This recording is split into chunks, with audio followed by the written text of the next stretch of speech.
Экология Аральского региона в центре внимания. Сегодня в Астане прошло совещание Международного фонда по спасению Арала. В этом году наша страна председательствует в этой организации. В нее входит 5 стран Центральной Азии, от которых и зависит будущее обмелевшего моря. Какие меры уже предприняты и что предстоит сделать, расскажет Ахдана Сабр.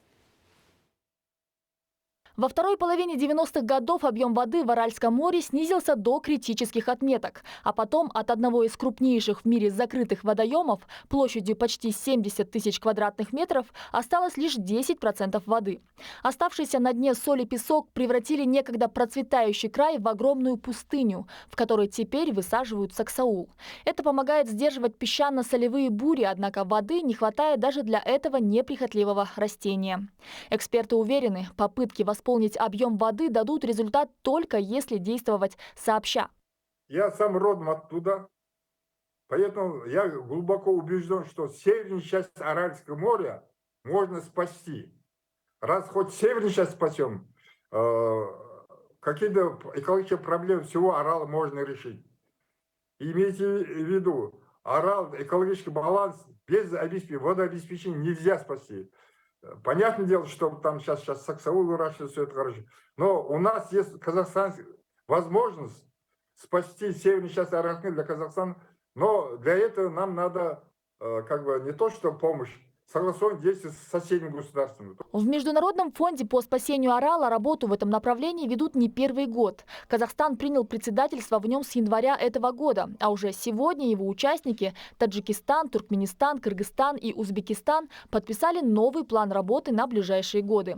Решили посмотреть на проблему, так сказать, под новым углом. Предстоит организационное переформатирование структуры фонда. Процесс это непростой. Дело в том, что сам фонд, он был создан 31 год назад.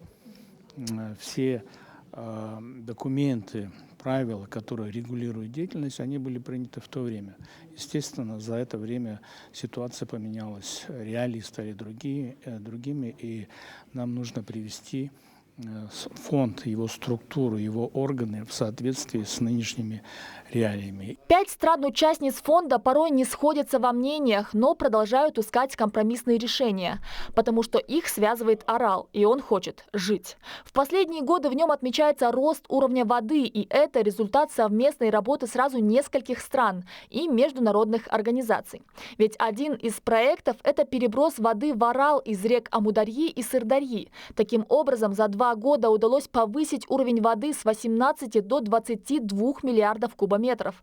Однако о мощных результатах говорить пока рано. Напомню, в 50-х годах объем моря составлял более 1000 кубических километров воды. Очень большую, скажем так, роль на сегодняшний день в спасении Арала играет Всемирный банк развития.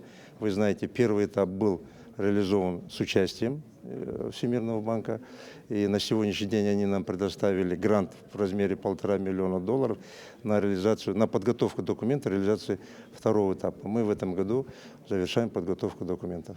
Объединение международных усилий в решении этого вопроса еще и вызвано тем, что спасение Арала – это вопрос климатической безопасности в Центральной Азии. Ахдана Сабр, Нурали Кудайбергенов, Жибек Жолы.